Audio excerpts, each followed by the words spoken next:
Suivez votre émission Diaspora Africa avec Orange Money Europe. Orange Money Europe pour vos transferts d'argent de l'Europe vers l'Afrique. Mesdames et messieurs, bienvenue à vous. Installez-vous, votre émission préférée Diaspora Africa va démarrer et le monde associatif est à l'honneur. On aime ces gens qui font des choses pour les autres. Cette émission, vous le savez, c'est mettre en avant ces hommes, ces femmes qui font bouger l'Afrique, mais aussi le reste du monde. Allez, vos chroniqueurs sont là, les invités sont là, l'émission commence dès maintenant. C'est parti.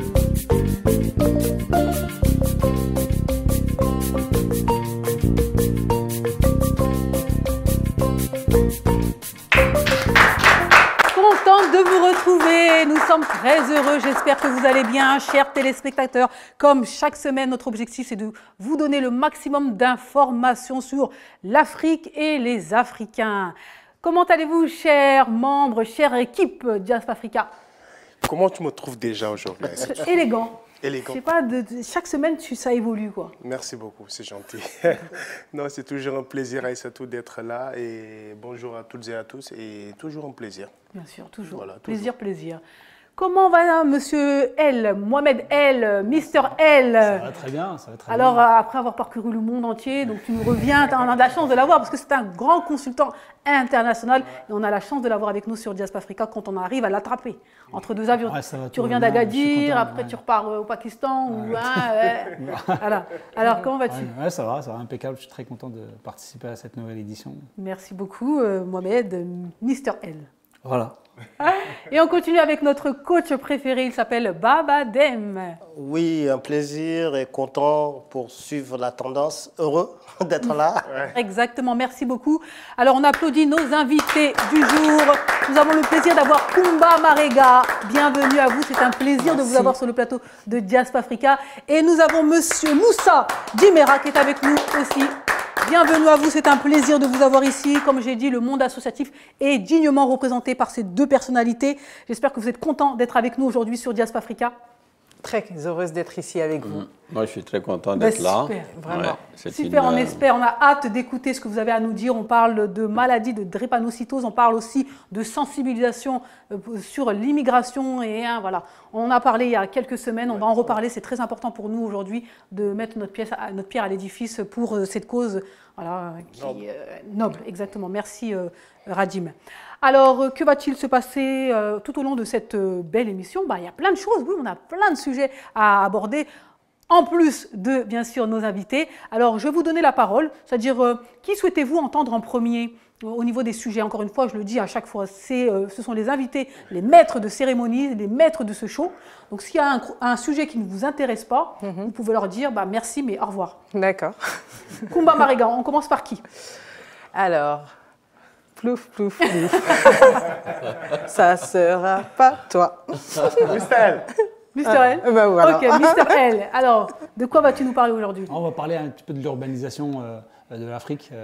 C'est intéressant de savoir un petit peu comment ça se passe et les opportunités que ça peut offrir, notamment à la diaspora africaine présente en Europe. Super sujet et très très important. On en parle très peu et pour le coup, on est content d'en parler aujourd'hui sur Diaspora Africa. Ça vous convient? Parfait. Vous êtes sûr, hein? On appuie sur le bouton, il saute. Hein. Ah non.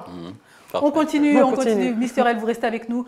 Monsieur Djimera, qui souhaitez-vous entendre? Monsieur Dem. Oui, alors aujourd'hui, dans une histoire, un enseignement, on va tirer un enseignement d'une personne, Thomas Edison, c'est lui qui a inventé les ampoules électriques. Et la leçon, ça va être donner une seconde chance à une personne après une erreur peut produire de belles choses. On valide, magnifique, hein? magnifique. On valide, vous restez avec nous. C'était limite, hein? Franchement, c'était limite. Et on continue, on finit avec notre cher Radim. Radim, le sujet du jour? Alors, ActuStar, cette semaine, nous allons rester au Nigeria comme la semaine dernière. Mais cette fois-ci, pour les femmes, nous allons parler de Yemi Alade, qui est une star montante actuellement de la musique africaine, mais qui est beaucoup engagée aussi au niveau social. Donc, on va parler d'elle ce soir. ActuStar, l'objectif, encore une fois, c'est de mettre en avant ces stars qui font des choses pour les Africains, pour le continent africain. C'est bien d'avoir de l'argent, c'est bien d'être star, mais en même temps, c'est bien de redistribuer. Allez, comme à chaque début d'émission, qu'est-ce qu'on fait? On sort les passeports. On sort les passeports et parce qu'on voyage. Oui, c'est très important pour nous de mettre en exergue, de mettre en avant les destinations africaine. L'Afrique est belle et donc il faut absolument la découvrir. Allez, et là, destination, la Mauritanie. Et ça tombe bien, la Mauritanie est avec nous sur le plateau, mais nous allons en Mauritanie. Allez, destination, la Mauritanie, et puis après, on revient. Hein.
De retour sur le plateau de Diaspora Africa. J'espère que vous avez apprécié la Mauritanie. Merci à l'Office du tourisme de la Mauritanie pour ces belles images. Alors, qui a déjà été en Mauritanie? Mauritanie, Marahba. Moi, j'ai été. Ouais. Ah, okay. On est frontalier. Ouais, d'accord, ok. Alors, vous en pensez quoi de ce pays? C'est un beau pays, en tout cas. C'est magnifique. Hein. Et moi, surtout, j'aime bien tout ce qui est la nourriture. J'aime bien tout ce qui est le lait, tout ça, la viande, tout ça. C'est un beau pays. C'est un beau pays. Un beau pays, on y mange bien. Ouais. Très, ouais. Et au niveau de l'hospitalité, les gens sont sympas? Ah oui, très bien sûr. Très sympa. Très sympa, et puis il y a beaucoup de potentiel en Mauritanie.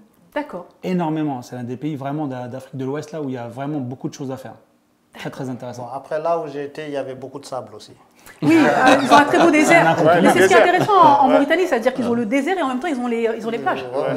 Et beaucoup de plages encore sauvages où voilà, où il y a toutes ces merveilleuses choses à Celui 5 km, c'est sauvage. Hein. Oui, voilà, donc c'est magnifique. C'est pas encore. Il n'y a pas les touristes qui sont venus gâter tout ça, quoi. Voilà, en tout cas, la Mauritanie qu'on va découvrir aussi avec notre invité qui s'appelle Moussa Djimera, qui est avec nous ici sur le plateau de Diaspora Africa. Et pour le coup, ça tombe bien parce que nous allons l'accueillir tout de suite. Le moment est arrivé d'avoir à la barre Moussa Djimera. Le micro et on vous attend.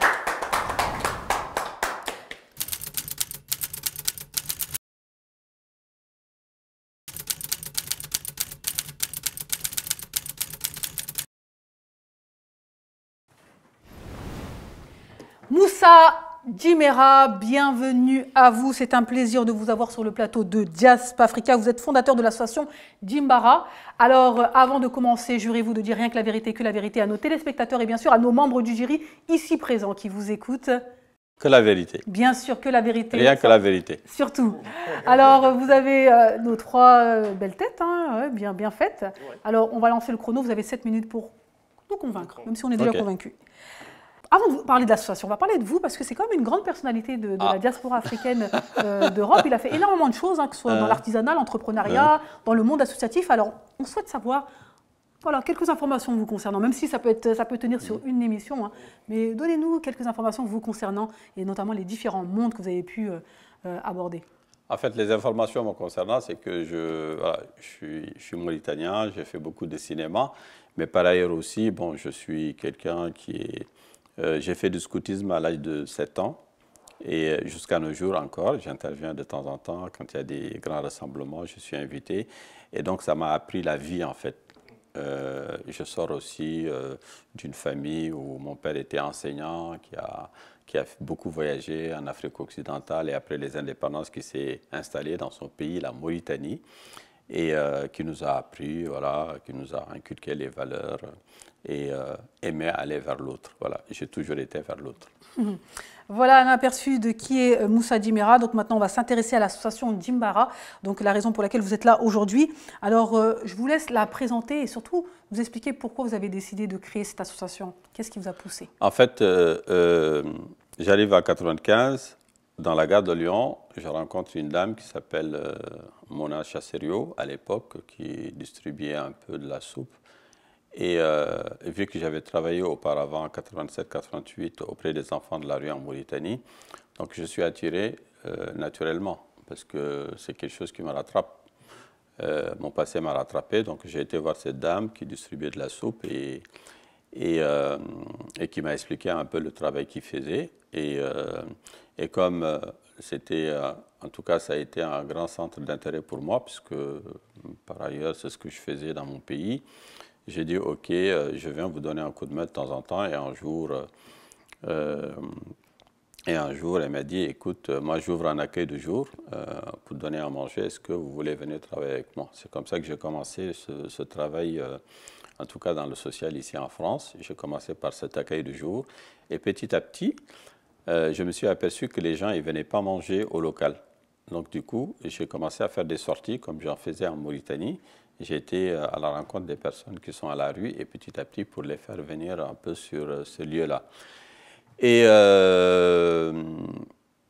je rencontrais des jeunes Marocains qui quittaient le Maroc et qui venaient dans la gare de Lyon. Et je m'aperçois qu'ils ont quitté leur pays pour trouver un mieux-être. Et petit à petit, quand la situation était très difficile pour eux, ils disaient « mais si je savais, je n'allais pas venir ». Et donc, mon projet, en tout cas personnel, de créer une association pour communiquer avec les jeunes est parti de là. Si je savais, je n'allais pas venir. D'accord. Pour sauter un petit peu, quelles sont les actions que vous menez pour sensibiliser donc... Les actions communes, j'avais fait un petit film qui s'appelle « Si tu n'as rien, pourquoi tu viens ?» qui est un témoignage un peu des gens du foyer, ici en France, qui habitaient dans les Sonacotra, des cousins et tout ça. J'ai été les voir pour discuter avec eux, pour échanger avec eux. Donc on a fait un film.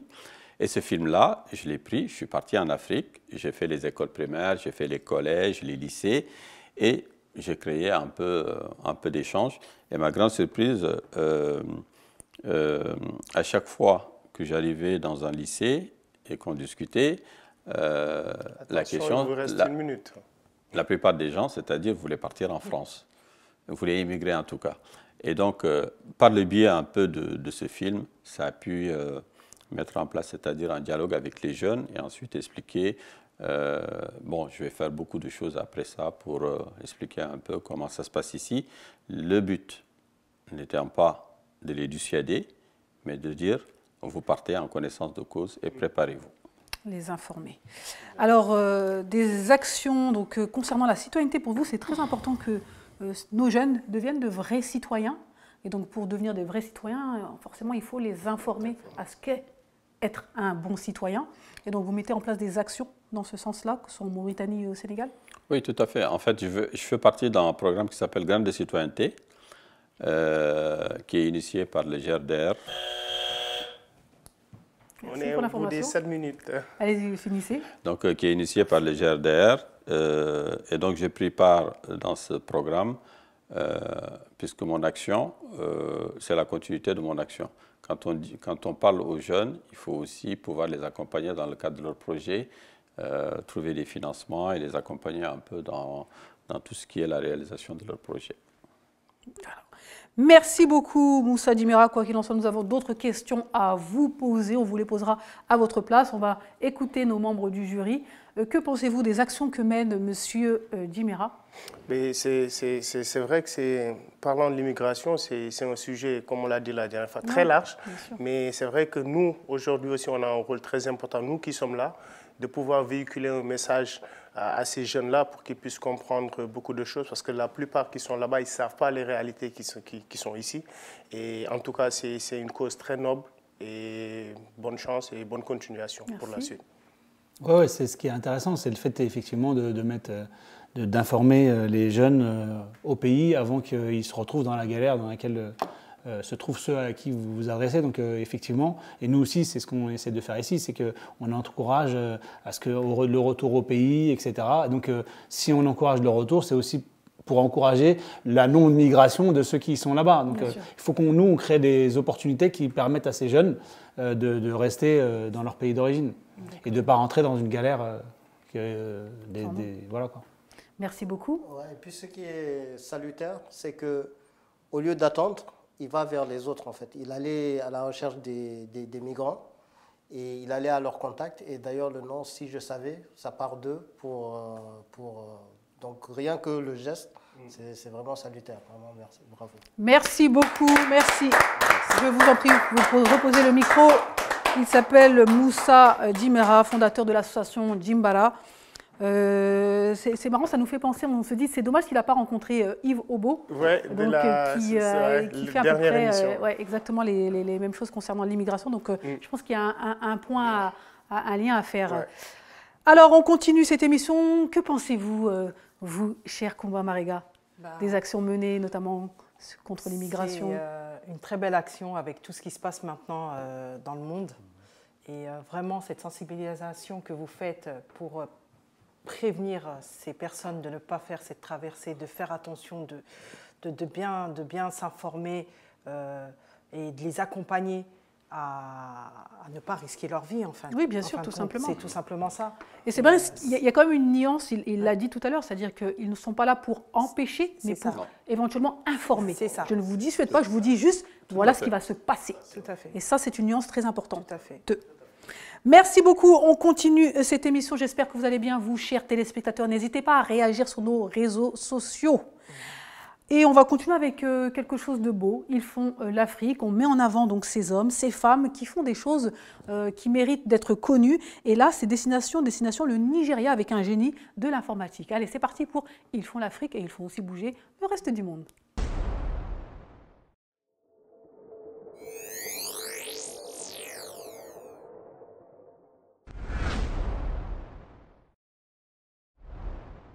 Alors aujourd'hui, dans Ils font l'Afrique, nous allons découvrir Philippe Emeagwali. Donc il nous vient du Nigeria. On l'appelle le génie africain informatique. Bon, c'est lui aussi qui s'autonome le génie africain. Donc lorsque vous allez sur son site, il se présente comme ça. Mais il a raison. Il a vraiment raison parce que tout simplement, il a reçu de nombreux prix, dont le prix Gordon Bell, qui est considéré comme le prix Nobel de l'informatique. Mais ce qui est vraiment frustrant peut-être pour nous, c'est qu'on ne le connaît pas, alors qu'il a réalisé les plus belles choses dans 3 secteurs. D'abord, l'informatique. C'est grâce à lui qu'il a été le pionnier du développement de l'Internet. Il est spécialisé, c'est un informaticien ingénieur, il est spécialisé dans ce qu'on appelle le calcul de haute performance. Dans son calcul de haute performance, il a permis aux ordinateurs d'avoir des processeurs, de plus de 65 000 processeurs qui travaillent en concert pour développer la rapidité des ordinateurs. Et il s'est basé sur quoi? Sur la méthode de construction des ruches des abeilles pour mettre les processeurs en place. Et ça a été une première mondiale. Grâce à lui, il y a eu 65 000 processeurs qui ont travaillé en même temps en 1 seconde, soit 3,1 milliards de calculs. Wow. Première mondiale. Magnifique. Donc c'est lui, grâce à lui, donc, on a des ordinateurs plus puissants. Deuxième chose, grâce à ses calculs, c'est dans le monde du pétrole. Il a permis de résoudre le problème qu'on appelle dans le jargon, le problème cauchemar des fuites dans les réservoirs de pétrole. Ce qui permet que dans chaque champ de pétrole, il permet d'économiser 400 millions de dollars par champ de pétrole. Grâce à lui, donc, il y a moins de pertes de pétrole au niveau des réservoirs. Donc ça, c'est sa deuxième. Et la troisième, c'est qu'il a créé des super ordinateurs capables de stimuler les courants climatologiques sur 1 siècle pour calculer le réchauffement climatique. Il a créé d'autres choses. Et quand on lui demande c'est quoi sa plus belle réalisation, il dit tout simplement, dans la société, ma plus grande réalisation est que j'ai aidé à détruire le stéréotype selon lequel, entre guillemets, les Blancs contribuent au développement de pointe en sciences et en technologie. Lui, il l'a fait. Et donc, il n'est pas si connu. Il est reconnu dans son domaine. Mais il aurait dû être reconnu, même au-delà de comme Bill Gates à peu près. Oui. Mais on a mis à l'honneur Philippe Emeagwali du Nigeria. Il ne faut pas oublier aussi qu'il y a la bourse aussi. Le HPC, le High Performance Calculation d'ordinateur, on s'en sert aussi pour tout ce qui est marché boursier. Depuis que la corbeille a disparu, on utilise ça maintenant. Voilà. Donc voilà, c'est tout l'intérêt de cette chronique, de mettre en avant et que ça soit un peu plus démocratisé, que la personne lambda comme Bill Gates, tout le monde connaît, et bien on va aussi connaître des grands talents comme ça, et en plus ils sont africains. Donc on confirme, et merci beaucoup pour cette découverte, Babadem, on vous applaudit. Allez, petite question rapidement, est-ce que les buzzers fonctionnent? Allez. Oui. Ok, ça fonctionne. Dans un instant, on aura le plaisir d'avoir Kumba Marega ici à la barre. Mais avant, petite question quiz. L'objectif, c'est bien sûr de développer la culture générale de vous et bien sûr de nous. Allez, question rapide. Quel est le 7e continent? Le 7e continent. L'Arctique. L'Arctique? Non? Si? Non, non, non. Ah, c'est pas l'Arctique? Donc c'est l'autre alors? C'est l'Antarctique. L'Antarctique. Non, non, non, non. Ah, Il y a un piège, hein, bien sûr. Il y a un piège. Ah, il y a un piège. 7e continent. Ouais, le 7e continent. Qui appelle-t-on le 7e continent? L'Angocha? La Mauritanie. Non, pas encore en tout cas. Madagascar? Non, je pense que ça doit être quelque chose de Oui, métaphorique. Ouais, c'est bizarre. Non, ça n'existe C'est pas, même le 7e très continent. bizarre. Ok, le 7e continent est bien surnommé le 7e continent ou le continent poubelle. Oui, mesdames et messieurs, c'est la gigantesque décharge de plastique qui évolue entre Hawaï et la Californie, découverte en 1997. Depuis, cet océan de plastique est observé, analysé, mais surtout redouté par la communauté scientifique, tout simplement parce qu'elle ne fait que grossir. Et on appelle ça le 7e continent parce que vous avez carrément un continent que de déchets plastiques. Eh ben. Wow. Et ça s'appelle le 7e continent. Voilà. Donc vous le savez, attention à vos plastiques parce que la plupart sont des plastiques donc ménagers, tout ce qu'on jette lorsqu'on va à la plage ou les entreprises aussi participent énormément à l'agrandissement de ce continent. Donc attention, le plastique malheureusement disparaît très difficilement de la nature, au contraire. Voilà, maintenant vous le savez, en tout cas on le sait tous qu'il faut faire attention et qu'il y a un 7e continent. Allez, on poursuit cette émission avec notre invitée, notre deuxième invitée du jour. Elle s'appelle Kumba Marega et elle est fondatrice de l'association DREP Espoir. On l'applaudit.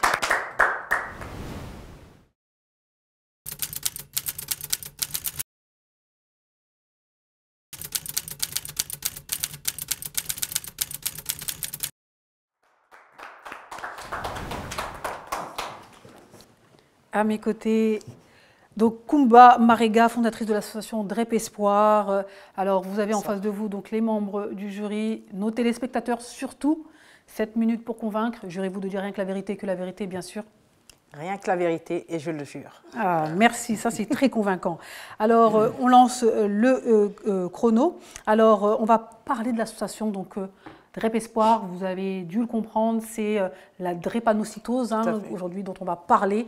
Et c'est une maladie, c'est même la première maladie génétique en France. Tout à fait. Donc c'est important de le dire et c'est important de sensibiliser parce que malheureusement, il y a des manquements, il y a des choses qu'on peut améliorer. Tout à fait. Et tu vas nous en parler aujourd'hui. Alors on va présenter l'association. Donc déjà, qu'est-ce qui vous a poussé à créer une association qui sensibilise à la drépanocytose ? Alors moi, aujourd'hui, si j'ai créé cette association, c'est que j'ai une fille qui est porteuse de la drépanocytose. Et donc, j'ai voulu sensibiliser les personnes qui ne savaient pas qu'est-ce qu'était la drépanocytose. Moi-même qui suis là, qui suis maman maintenant, ne savais pas en 2003 qu'est-ce qu'était la drépanocytose. Je l'ai appris 1 mois après un bilan sanguin qui a été fait. On m'a appelé, on m'a demandé de venir parce qu'on a une annonce à me faire. Oh, quelle annonce ? Donc on y va à l'hôpital Robert Debré, on me rassure, on me dit voilà votre fille est atteinte de la maladie de la drépanocytose. Ah bon? Qu'est-ce que c'est? Une maladie génétique qui touche le sang. Donc une grosse anémie. Donc je m'informe, etc. Quand on me l'a dit la première fois, je me suis dit bon allez c'est là, on ne peut plus reculer, c'est là, on va essayer d'avancer et puis comprendre qu'est-ce que c'est. Mais en rentrant à la maison, je suis partie voir mon carnet de santé. Et j'ai vu que ce n'était pas mentionné dans mon carnet de santé que j'étais porteuse du gène.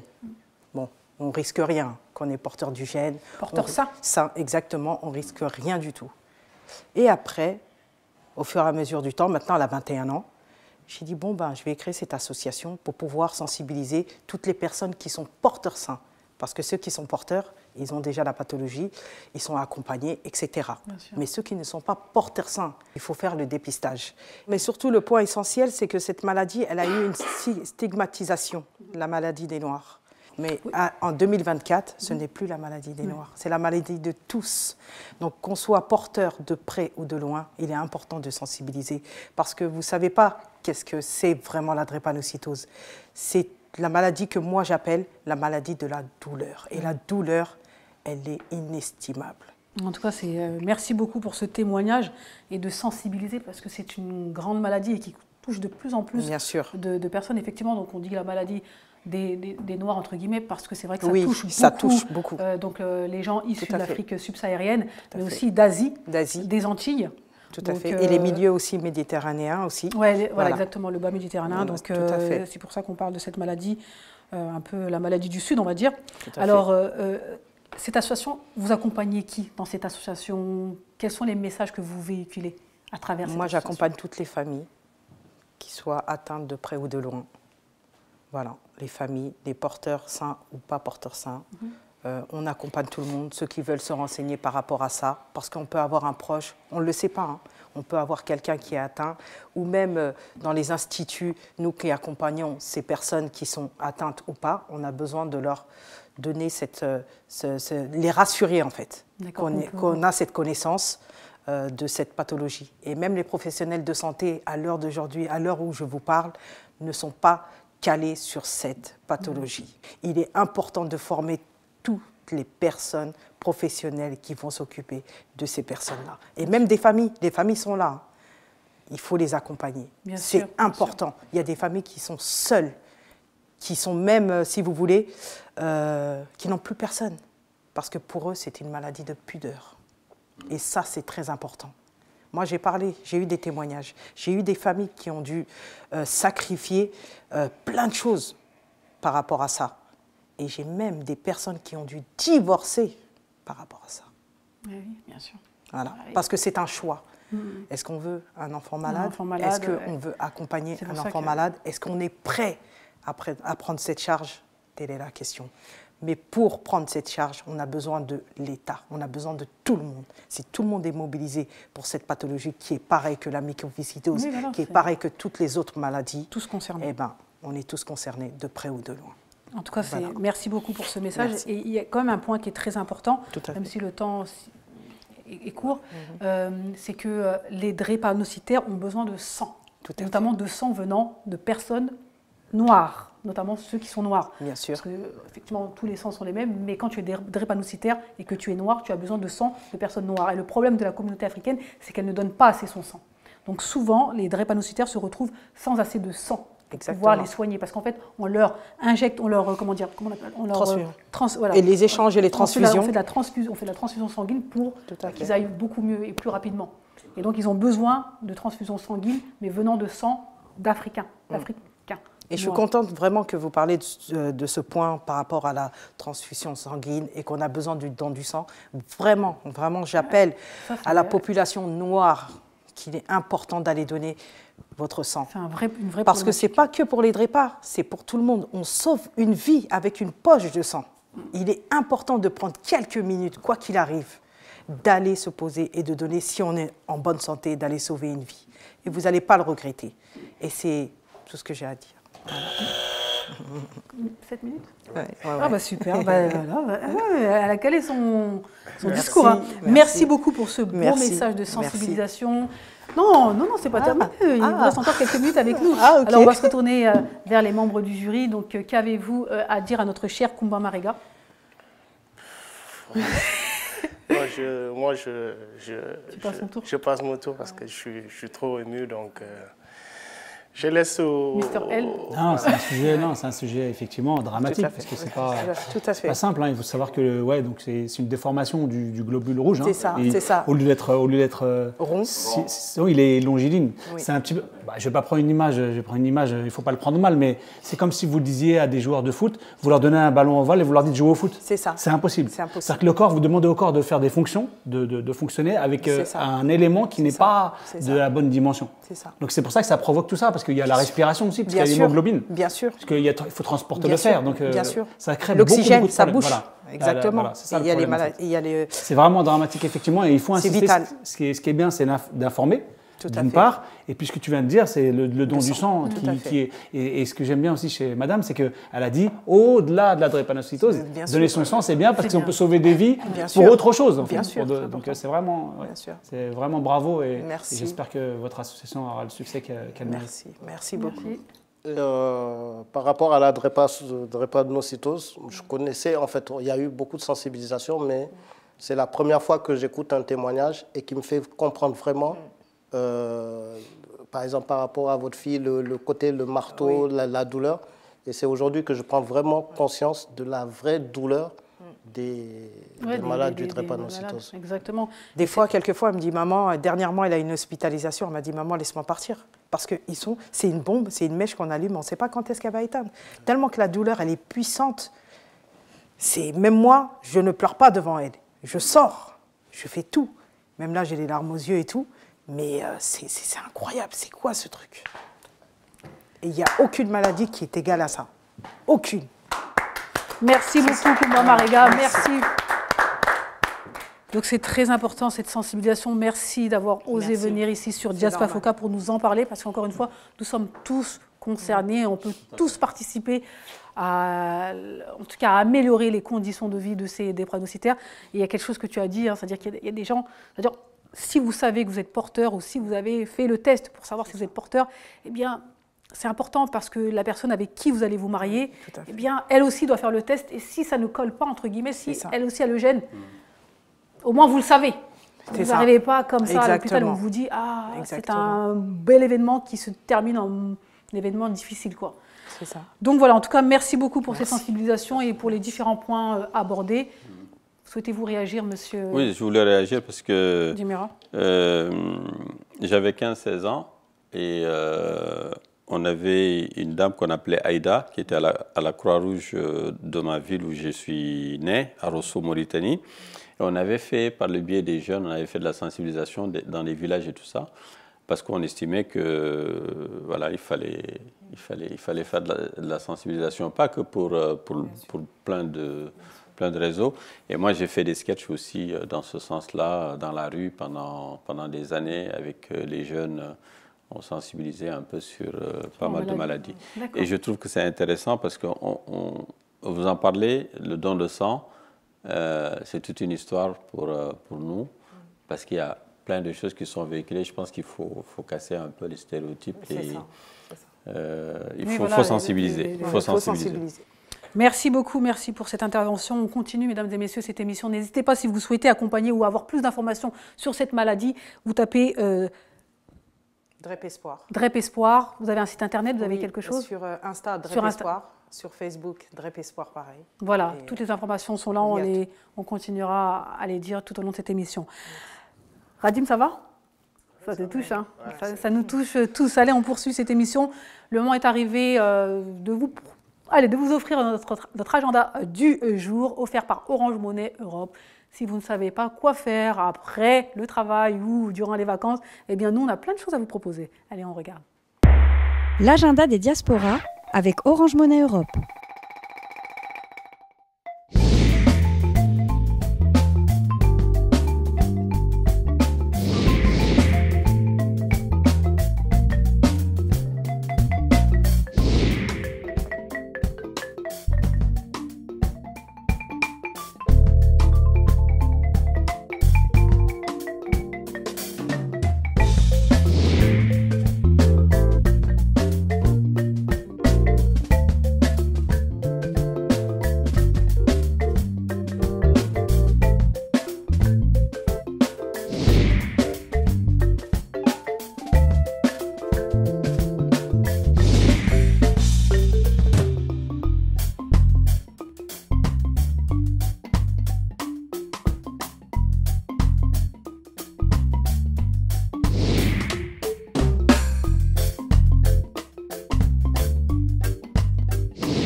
L'agenda des diasporas avec Orange Money Europe. Merci beaucoup beaucoup à Orange Monnaie Europe pour cet agenda des diasporas. N'hésitez pas, si vous avez un événement, envoyez-nous le flyer et on diffusera ici dans votre émission. Allez, on poursuit, on va faire une petite pause. Je pense qu'on a besoin d'une petite pause et puis on revient dans un instant. Ne bougez surtout pas, on revient. Allez, c'est parti.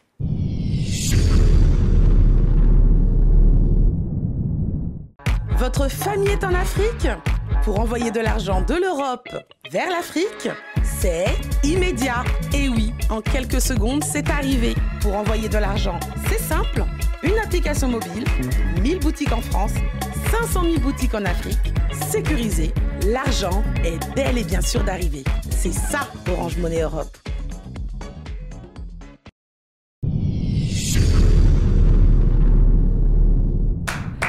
De retour sur le plateau de Diaspora Africa, j'espère que vous allez bien, chers téléspectateurs. Nos invités sont toujours avec nous. Nous avons Kumba Marega qui est là pour nous parler de son association DREP Espoir, l'association qui essaye de sensibiliser au mieux sur la maladie de la drépanocytose. Et nous avons monsieur Moussa Djimera, fondateur de l'association Djimbara, qui aussi sensibilise sur l'immigration et sur la citoyenneté, notamment des jeunes.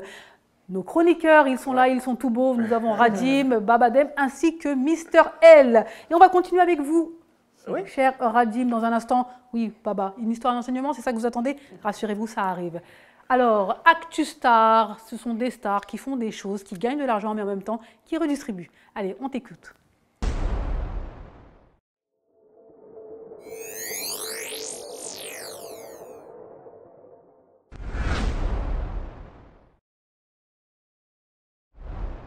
Oui, Aïssatou, cette semaine, ActuStar, nous allons parler de Yemi Alade, une grande artiste nigériane actuellement qui cartonne. Alors, il faut savoir qu'elle est née en 1989 au Nigeria, à Abia, au Nigeria. Alors, c'est une auteure, compositrice, chanteuse nigérienne d'afropop. Elle a grandi à Lagos et elle a débuté la musique à l'âge de 16 ans dans un petit groupe avec des filles, un groupe qui s'appelait Naughty Épices. Mais c'est en 2013 qu'elle acquiert une notoriété internationale avec son tube Johnny. Je pense que vous connaissez tous ce son. Donc, ce qui a cartonné au niveau international, toute l'Afrique l'a connu, le monde entier a commencé à le connaître. Elle va ensuite jouer à travers le monde pas mal de scènes. Elle va partager pas mal de scènes avec des grands noms de la musique, notamment Mary J. Blige, tu vois. Et c'est en 2014 qu'elle va sortir son premier album, King of Kings, et aujourd'hui elle est à son 6e album. Elle a cartonné entre-temps, elle a gagné pas mal de distinctions, je ne vais pas m'étaler là-dessus, mais malgré son ascension musicale qui a été remarquable, elle se distingue surtout par son plaidoyer en faveur de l'égalité des sexes et aussi de l'autonomisation des femmes en Afrique. Donc c'est une artiste qui est très engagée, c'est l'ambassadrice de la campagne Poverty is Sexy, mais aussi elle participe souvent à des campagnes de sensibilisation sur des questions telles que l'accès à l'éducation, la santé maternelle et infantile, la lutte contre la violence basée sur les genres et les sexes. Donc voilà, c'est une femme très engagée, une artiste très engagée qui, malgré sa notoriété, n'hésite pas à participer sur des campagnes, à défendre des causes. Donc il fallait qu'on le mette en avant parce que moi, je ne connaissais pas cet aspect de cet artiste-là. C'est vrai que parfois, on connaît les artistes que par voilà, les sons qu'ils font, tout ça. Mais c'est bien de découvrir aussi cet aspect humain, humanitaire. Et voilà, donc j'étais Yemi Alade aujourd'hui. Merci beaucoup, Radim. Effectivement, comme tu l'as dit, c'est très important de savoir que nos stars s'engagent, s'impliquent. Vous allez bien? Ça va. Oui, très bien. Très bien. Vous passez un bon moment? Ok, très bien. Alors, moi, j'ai peut-être une question pour vous, monsieur Djimera. Alors, fondateur de l'association Djimbara. Quelles sont les prochaines actions que vous souhaitez mettre en place? C'est-à-dire que la citoyenneté, l'immigration, donc que vous faites ici et sur le continent africain, quelles sont les prochaines actions pour notamment 2024-2025? En fait, les prochaines actions, c'est que je viens d'adhérer à une association qui s'appelle ASMA. C'est une psychothérapeute qui vit ici et qui donne, qui donne des cours à distance à l'hôpital psychiatrique, à des médecins, aussi à une maison qui accueille des enfants de la rue au Bénin. Et ensuite, donc je suis membre depuis quelques semaines. Et l'idée, c'est aussi de faire en sorte qu'on puisse intervenir auprès des jeunes qui ont en charge un peu des enfants qui font de la prévention en Mauritanie puissent bénéficier un peu de toutes ces formations-là. Et par ailleurs aussi, comme je suis engagé, c'est-à-dire auprès du GRDR, c'est-à-dire dans le projet Graines de citoyenneté, c'est d'accompagner au mieux les jeunes là-bas sur place pour pouvoir obtenir aussi des financements pour réaliser leurs projets. Mais par ailleurs aussi, je viens de brancher aussi une unité des scouts musulmans de France qui sont à Bondy, des jeunes filles issues de la Mauritanie, qui sont vachement intéressées par ces programmes-là pour pouvoir travailler aussi sur le double espace, travailler avec les jeunes ici, mais aussi avec les jeunes là-bas. La sensibilisation, ça continue toujours. Bien sûr, et c'est très important. C'est un peu c'est un peu l'ADN de ce que je fais. De Djimbara. Merci beaucoup, Monsieur Djimera. On continue cette émission. On aura encore plus d'informations. N'hésitez pas, si vous souhaitez plus d'informations concernant cette association, voire éventuellement adhérer à cette association. Vous tapez Djimbara et vous aurez toutes les informations ou le nom Moussa Djimera pour rentrer en contact avec ce grand homme. Allez, on poursuit avec le Tour d'Afrique. Donc on continue, on voyage sur le continent africain. On veut montrer les réalités du continent africain et on remercie UBiz News Télévision pour les images. Allez, c'est parti, on y va et puis on revient.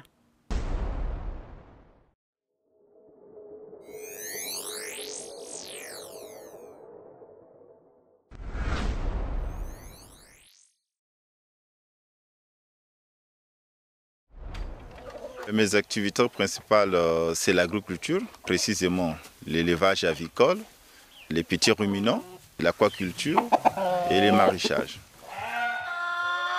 L'activité principale de la femme, c'est la recherche agronomique, mais d'une manière un peu paysanne, pas trop scientifique. Déjà, nous sommes dans un département où les gens ont très souffert parce qu'il y a eu au moins 3 guerres civiles ici. Et les gens se retrouvaient dans la forêt. Et quand les gens sont revenus dans la ville, ils avaient tout perdu. Et la majorité se sont donnés sur l'activité de la production de charbon de bois. La femme écologique, c'est aussi une lumière pour montrer il y a des cultures que vous pouvez faire, mais comment vous devez produire. Donc nous formons sur les nouvelles techniques pour la production agroécologique et aussi la production des engrais à base de nos ressources locales comme les plantes. Nous sommes dans un pays le plus urbanisé presque de l'Afrique. Plus de 70% de la population vit en ville. Et ceux qui sont restés au village, ce sont des personnes déjà très fatiguées, nos paysans très fatigués. Ils ne peuvent pas aller travailler très loin, donc ils doivent travailler tout autour du village. Mais à force de travailler tout autour du village, ils ont appauvri le sol.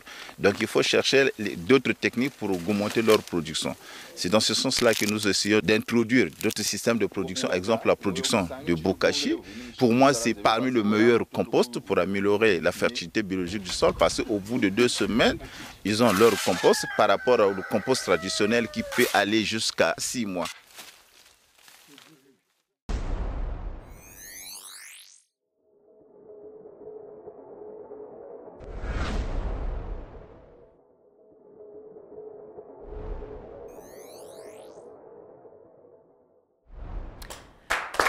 Voilà, de retour en France, de retour à Paris. J'espère que vous avez apprécié. N'hésitez pas si vous avez des images, si vous avez des actions que vous menez sur le continent africain. Envoyez-nous les images, on aime ça, on aime diffuser ici sur Diaspora Africa. Mr. L, on va s'intéresser à l'urbanisation. On sait que l'urbanisation va forcément entraîner des opportunités sur le continent africain. Qu'est-ce qu'on attend? Bonne question. Allez, c'est parti pour Dynamique africaine by Mr. L.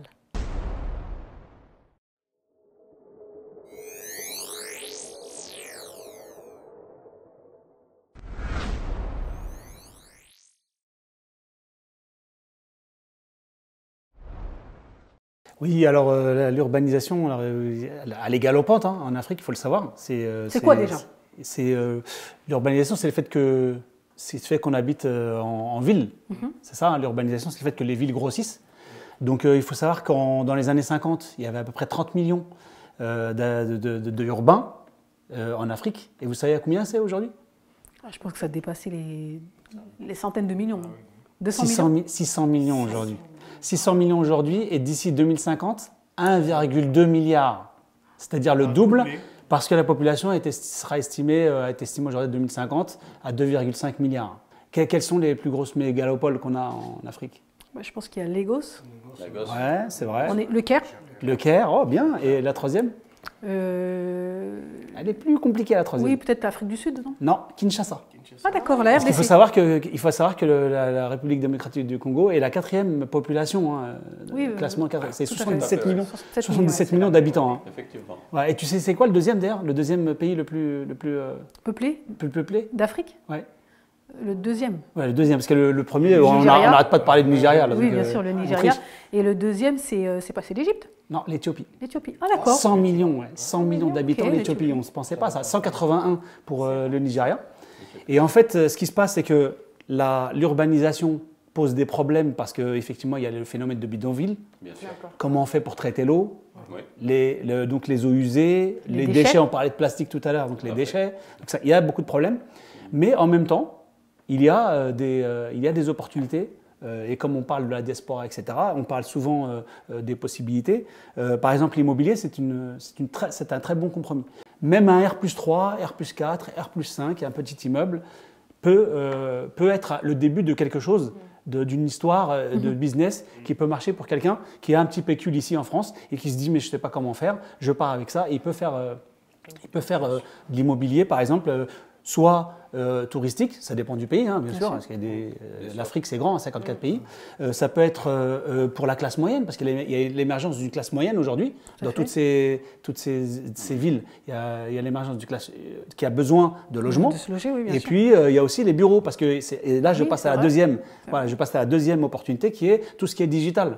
C'est-à-dire qu'aujourd'hui, on parlait tout à l'heure d'HPC, de High Performance Calculation des ordinateurs. Il y a des gens aujourd'hui qui sont capables de développer dans l'informatique, dans l'intelligence artificielle, juste avec un petit matériel. Il n'y a pas besoin de beaucoup de matériel. Et à ce moment-là, on peut développer des activités digitales, numériques, dans ces pays-là. On peut partir pour faire ce genre d'activité et proposer ces services à des sociétés qui sont partout en Occident. Donc l'urbanisation peut conduire à ça, c'est-à-dire qu'il y a des effets négatifs, mais il y a aussi des opportunités à prendre. D'accord, très bien. En tout cas, j'espère que le message est bien passé et que vous avez pris note, vous qui nous regardez. Merci, Mr. L. On va revenir vers vous, Kumba Mariga. Alors, quelles sont les actions concrètes que vous Alors portez? nous, les actions qu'on mène, on va directement vers les familles. Hein. Donc ils viennent vers nous, les besoins administratifs, on les accompagne par rapport à une démarche, je ne sais pas, un dossier MDPH, d'autres démarches administratives dont ils ont besoin. Quand les enfants sont hospitalisés, nous, on y va je vais avec mes bénévoles et tout le staff amener des cadeaux. Tout dépend des périodes, des événements et tout. Ils sont entourés, et ça c'est important. C'est vrai que quand les familles sont avec des malades, souvent ils se sentent seuls. C'est ça. On fait des groupes de rencontres, on fait beaucoup de paroles aussi, d'animation. Dernièrement, on a fait le Téléthon, qui s'est très bien passé. Prochainement, je suis en train de travailler sur un gala de charité par rapport à Drep Espoir. Voilà, et un court-métrage. Parce qu'au-delà de ça, je suis aussi comédienne. Ah, super. Et nouvelle réalisatrice. Ah, j'ai commencé avec le Jamel Comedy Club, les amis du Jamel Comedy Club. Ah oui. J'ai participé à pas mal de projets avec eux. Voilà, d'accord. Vous allez allier tout ça, quoi. Voilà. Et vraiment, je veux faire un court-métrage sur la drépanocytose. Sur la vie d'un drépanocytaire. Voilà, exactement. Super, merci beaucoup. En tout cas, n'hésitez pas, nous sommes là pour vous. Hein, si vous avez besoin de sensibiliser, d'informer, de lancer des messages, nous sommes là aussi bien pour vous, l'association Drep Espoir, que pour vous, Djimbara, parce que vous portez de très très beaux projets, à savoir stopper, en tout cas sensibiliser sur les conséquences de l'immigration et l'importance d'être citoyen, un vrai citoyen qui connaît ses droits, et aussi ses devoirs. Ça c'est important aussi de le dire, et ça c'est pour ça que vous sensibilisez la jeunesse à la citoyenneté, parce que certes nous avons des droits, mais nous avons aussi des devoirs. Allez, on continue avec allez, les buzzers fonctionnent rapidement, nous sommes presque au terme de l'émission. Ouais, ben ça tombe bien, ça tombe bien. Allez, petite question rapide. Selon vous, est-ce que vous pouvez me dire quelle est la personne qui a officiellement vécu le plus longtemps sur Terre? C'est vrai que c'est... Officiellement. Oui, officiellement. C'est Jeanne Calment, non? Oui, c'est ça. Voilà. C'est ça, exactement. Ok, c'est une femme. De quel pays? Française. D'accord. Ouais. Quel âge? Attention, avec cet hautain. Je crois que c'était 112, non? 112. Ah non. Non. Allez-y, buzzez. 107. 120? Plus de 120? 111. Non. 120? Plus? 122. 122, oui, exactement. 112. Donc, Jeanne Calment, qui a vécu jusqu'à l'âge de 122 ans et 164 jours. Elle est décédée en 1997. Et chez les hommes, le record est détenu par le japonais Kimura, qui a vécu jusqu'à l'âge de 116 ans et 54 jours. Voilà, l'information est donnée, 122 ans. Donc, encore une fois, une femme. Mais les femmes vivent plus longtemps que les hommes. Ça c'est connu, ça, tout le monde l'accepte. Merci beaucoup, merci, on vous applaudit. Allez, on poursuit cette émission avec une personne ici présent, un coach en développement personnel qui nous raconte une histoire et puis à la fin on en retire un enseignement. Allez, c'est parti. Baba, on t'écoute.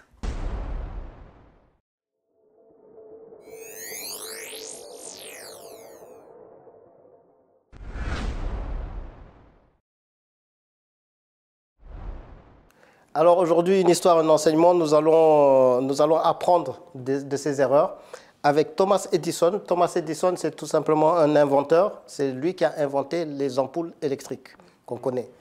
Maintenant, ce qui se passe, donc tout inventeur, il avait son laboratoire et un jour, il y a un de ses jeunes employés qui vient manipuler et il fait exploser un prototype d'ampoule électrique qui était très coûteux avant la constitution de cette ampoule électrique. Donc, en ayant fait cette bêtise, il rasait les murs et il se disait on allait le renvoyer. Quand il rencontre Thomas Edison, comme il avait peur, il fait face à Thomas Edison, la tête basse. Et c'est là où Thomas Edison lui dit, écoute, je ne te renvoie pas. Tu as juste découvert une façon de ne pas faire une ampoule électrique. Maintenant, nous sommes beaucoup plus près de trouver la bonne solution à cette ampoule électrique. Donc ce jeune homme s'est mis, comme il se culpabilisait, il s'est mis à travailler nuit et soir pour trouver la petite solution qui manquait pour créer cette ampoule électrique à incandescence. Et ce qui est bien, c'est que c'est lui qui a créé la première génération d'ampoules électriques à incandescence de Thomas Edison. Et c'est juste une façon de dire, parfois donner une seconde chance à une personne qui va apprendre de ses erreurs et qui va peut-être vous produire les meilleures choses. Et nous, on a les ampoules électriques grâce à, quelque part, cette erreur. Donc, très belle histoire, j'aime beaucoup. Alors, nous sommes presque au terme de cette émission. Je vais d'abord, pour clôturer, donner la parole aux invités. Kumba Mariga, vous avez la caméra en face de vous. Vous avez 30 secondes pour dire aux téléspectateurs ce que vous souhaitez. Alors moi, déjà, je souhaite remercier tous les spectateurs qui m'écoutent, qui me suivent là. Et encore une fois, DREP Espoir compte sur vous pour nous accompagner sur cette sensibilisation et pour nous donner cette force. Vraiment, je compte sur vous et on est ensemble. Merci beaucoup. On continue avec vous, Moussa Djimera, caméra. Moi, ce que je voulais dire, c'est que je suis très content de me retrouver dans cette belle émission que je ne connaissais pas auparavant. Mais c'est toujours, j'ai par ailleurs l'habitude de faire partie à des émissions, mais pas africaines. C'est la première fois que je participe à une émission africaine. Et je trouve que c'est vachement intéressant, à destination en tout cas dans le public africain. Et j'espère que ce ne sera pas la dernière émission pour moi. Jamais, comme parce que j'ai plein de choses à partager de mon expérience d'ici et de là-bas aussi, parce que je connais très très bien le continent sur lequel je suis, le pays dans lequel je suis, mais aussi je connais très très bien l'Afrique aussi. Donc j'ai beaucoup de choses à raconter en fait. Et nous serons là pour vous écouter. Merci beaucoup Moussa Djimera. Et nous allons donner, pour clôturer, la parole aux téléspectateurs, parce que cette émission, c'est surtout la vôtre. Vous nous envoyez une question ouverte. On ne triche pas, on ne choisit pas, on prend, tout simplement. Et là, nous avons Alpha du Niger, qui parle encore de divorce. C'est marrant, c'est la deuxième fois en un mois qu'on parle de divorce. Donc, il y a Alpha du Niger, écoutez bien, on va débattre après, qui dit que la hausse des divorces est liée à la hausse du nombre de féministes. Assumons les conséquences. Vous en pensez quoi? L'égalité. Hein? Les féministes. On va donner la parole déjà. Honneur aux dames. Honneur à vous aussi. Je préfère avoir le dernier mot à la fin. On les laisse parler, ensuite on leur donnera notre avis. Mais moi, de toute façon, les féministes, j'ai jamais compris. Donc, je comprends pas. Est-ce que tu fais le lien entre hausse des féministes et le nombre de divorces? Forcément, il y a un lien, Aïssatou. C'est-à-dire? Je pense qu'aujourd'hui, dans un mariage, il faut qu'il y ait... il faut qu'il y ait un équilibre. Mais une complémentarité. Une complémentarité, mais si forcément les femmes aujourd'hui veulent être au même piédestal que les hommes dans un mariage, forcément ça pose des problèmes parce que nous les hommes, en fait je pense que c'est naturel en nous. On a ce truc qu'on a, qui est naturel, donc forcément, c'est-à-dire dans un couple, on aime bien être le chef, le patron, tu vois. C'est moi le patron, quoi. Voilà, donc du coup, forcément, si on veut être au même pied, ça touche à peu près, parfois, à notre fierté d'homme, et je pense que ça aussi, ça cause parfois des problèmes dans un couple. Ok, c'est ton avis? C'est un lien corollaire, c'est pas causal. C'est-à-dire que c'est pas directement lié à ça. Ça peut être un des facteurs qui fait qu'il y ait plus de divorces. Mais je pense que c'est surtout le consumérisme, etc., qui a fait que finalement il y a l'indépendance de la femme, parce qu'on a voulu vendre finalement à plus de personnes. Et donc du coup, on a préféré conduire des politiques économiques, etc., qui encouragent justement ça. Le fait qu'on soit séparés, du coup, ça fait un peu plus de consommation. Mais quand même, pour reprendre sa question, la hausse des divorces est liée à la hausse du nombre de féministes. C'est quand même remettre la faute des divorces sur la femme. Ça, ce que je pense, c'est pas vrai, quoi. Ah, voilà, c'est important. Je suis pas d'accord avec ça. Oui, voilà. C'est ça. Après, le féminisme peut être une des causes, mais pas la cause. C'est ça que je veux dire. Oui, une des causes, bien sûr. C'est pas la cause principale. Et encore même, qu'est-ce qu'être féministe? C'est-à-dire qu'être féministe, c'est pas forcément... c'est-à-dire que chacun... Quel féminisme on parle? Oui, voilà, exactement. Parce que, je pense que moi, je le suis féministe. Je pense que tu aussi, on défend la cause des femmes. Forcément, si on essaie d'interpréter sa question, forcément, c'est pas être... On sait que vous êtes tous féministes, mais moi, en tout cas, j'essaie de comprendre quand il dit genre féministe, c'est-à-dire l'extrême. Non, pour moi, c'est peut-être chercher son épanouissement personnel. Une femme qui veut être heureuse. Monsieur... Non, je pense qu'il y a une question de... en tout cas, moi, je prends un couple, je prends mes parents, ça a été des compagnons de vie. Ils ont marché ensemble. Après, on ne sait pas derrière le rideau qui domine qui, mais ce n'est pas la vision que j'ai. La vision, c'est marcher ensemble, faire ensemble. Exactement. Après, la question des places, de toutes les façons, je suis là, vous êtes là-bas, je suis à ma place ici, vous êtes à votre place là-bas. Et ça, c'est la vie qui régule ça, en fait. Oui. Aujourd'hui, ce n'est pas lié à la question des féministes qui la montée un peu en puissance. Bien sûr. C'est pas lié à ça. C'est lié à une... on est sur un tournant de la vie, de la société, qui fait que, voilà, ça laisse aussi des gens sur le trottoir. Bien sûr. Baba? Moi, je n'aurais pas fait le corollaire avec les féministes parce que pour moi, les féministes se basent surtout au niveau des droits, etc. C'est plutôt ça. Mais j'aurais mis peut-être l'accent sur l'influence de la société, les séries télévisées où on veut un idéal de vie, je ne suis pas content. Il y a moins de tolérance, en fait. J'aurais mis ça plus dans ce cas-là que... Et parce qu'il y a beaucoup de détracteurs, il y a beaucoup d'hommes qui sont détracteurs du féminisme. Dès qu'on leur dit féminisme, comme Radim, c'est-à-dire que il y a les poils qui s'irrissent en mode... Moi, je l'assume, parce que c'est vrai que les féministes, la plupart tiennent des discours, et après, forcément, c'est quand ça les arrange. Donc il y a des discours, ouais, nous on veut l'égalité, on veut ceci, on veut cela, mais parfois elles ne veulent pas l'égalité. Ok, donc on va donner la parole à notre grande dame. Que pensez-vous des réactions de ces hommes? Elles sont bien variées, bien diversifiées, mais c'est vrai qu'encore une fois, les femmes, toujours les femmes. Moi je pense que on a changé, le monde a changé. Et ce que nos parents étaient, le vivre ensemble, la bienveillance, toute cette hiérarchie qui était faite homme-femme a évolué. A beaucoup évolué. Maintenant, la femme, elle a des droits, elle a un pouvoir de s'exprimer, elle a un pouvoir de dire oui, moi, je peux prendre 50 et toi 50. C'est ce qui se passe maintenant. On voit tout ça et l'homme n'accepte plus tout ça. Maintenant, après, moi, je pense que dans un couple, allez, faut alléger, faut se soutenir tous les deux, il faut être ensemble. On va jamais finir ce débat. Bon, mesdames et messieurs, on va s'arrêter là. On va continuer sur les réseaux sociaux parce qu'en régie, ça commence à crier. J'espère que vous avez apprécié cette émission. On peut applaudir nos chers invités.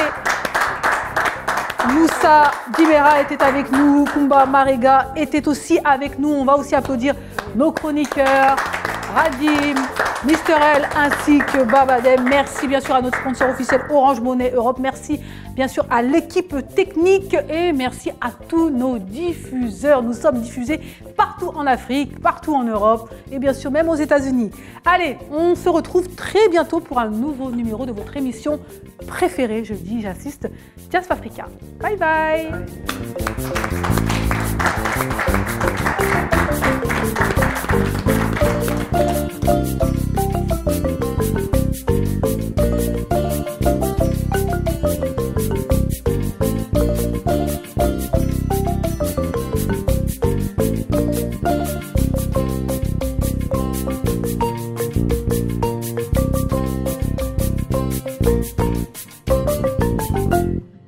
Merci d'avoir suivi Diaspora Africa avec Orange Money Europe. Orange Money Europe pour vos transferts d'argent de l'Europe vers l'Afrique.